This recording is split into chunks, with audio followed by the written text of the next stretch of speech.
let's move on to the next presentation. Please welcome the next presentation entitled Development of an Assessment Tool on Climate Resilience of Level 3 Hospitals in Metro Manila, Philippines, presented by Mr. Julius Nico and Roque Valdez. As typhoons hit the Quezon province and Metro Cebu in the Philippines earlier this year, we are reminded that the Philippines and other countries in Southeast Asia and the Pacific for that matter are no strangers to climate-related disasters. As one of the countries that carry the brunt of the effects of climate change, it is vital for the Philippines to be able to come up with interventions that would strengthen our ability to adapt to the impact of climate change. This is climate resilience.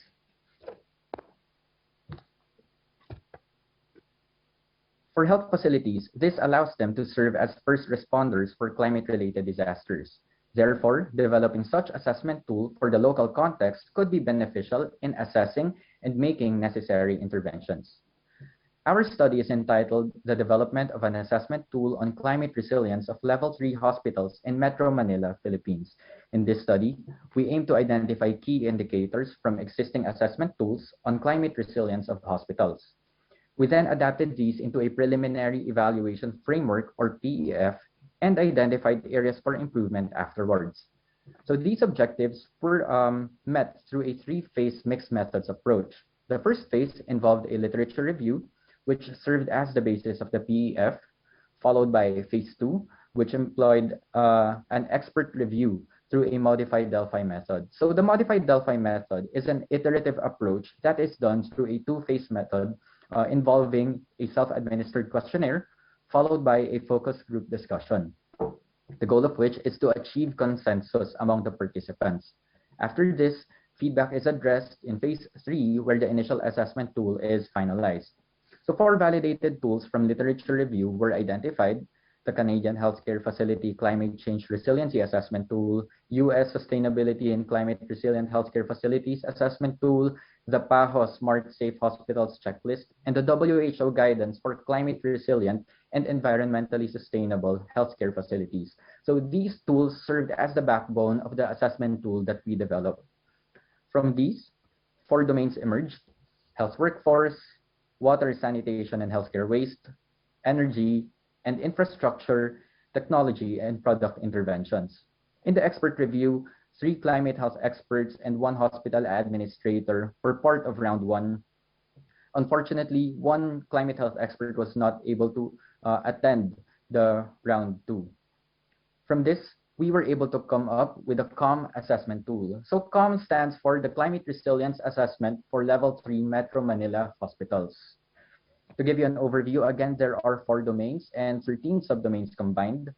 From 508 indicators in phase 1, it was reduced to 248, then 244 at the end of phase 3. The final assessment tool targets level 3 hospitals in Metro Manila. Several hazards are addressed, like environmental hazards and extreme weather events. Hospital administrators, engineers, and the Government Hospital Emergency Management Bureau may be capable of accomplishing the assessment tool for their hospital, since they are the target end users of this tool. You may have a look at the assessment tool by scanning the QR code provided on your screens or by typing out the link. So in conclusion, our study developed an initial assessment tool on climate resilience that is localized to the context of level 3 hospitals in Metro Manila. Despite the need for further validation studies and pilot testing prior to the implementation and use, this tool may serve as a starting point or supplement for what constitutes climate resilience in relation to healthcare facilities in the country.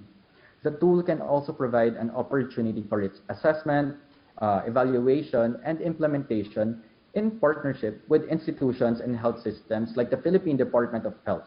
So finally, the tool may help ensure the continuity of health service delivery in the event of climate-related emergencies, and even no matter the situation. That is the end of my presentation. Thank you very much. Thank you. Well done.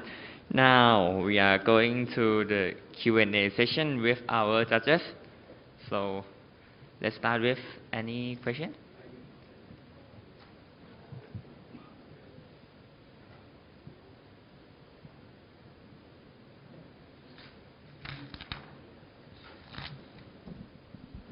So have you tested the validity and the reliability of the tools? And if yes, how did you do it? Okay, unfortunately, we were not able to test for the validity and the reliability of the tool. That's why we included in the recommendation that this be done in the future developments of this study. So we ended our study given our time constraints. Our endpoint was put only on the development of the assessment tool itself after the expert review.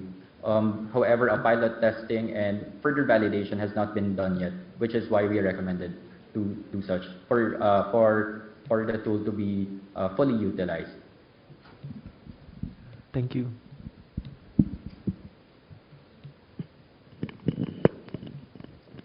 Hello. I would like to ask about when you mentioned about you using modified defined method. How many cycles of defined method did you repeat to reconfirm the parameter to use to identify? All right, thank you for that question. So as what I have mentioned, the modified Delphi method is an iterative method, meaning yes, you are right that it involves several rounds until you reach consensus.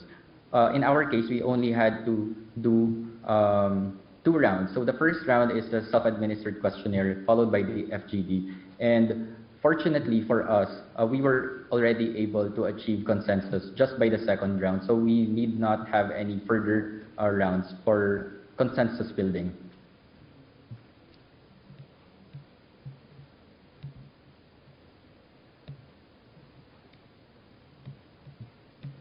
Thank you. Are there any more comments or questions from our judges?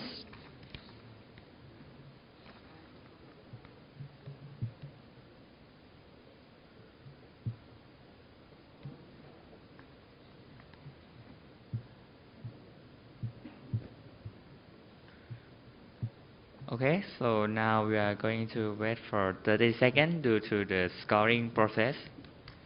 Now please give a clap of hand for this.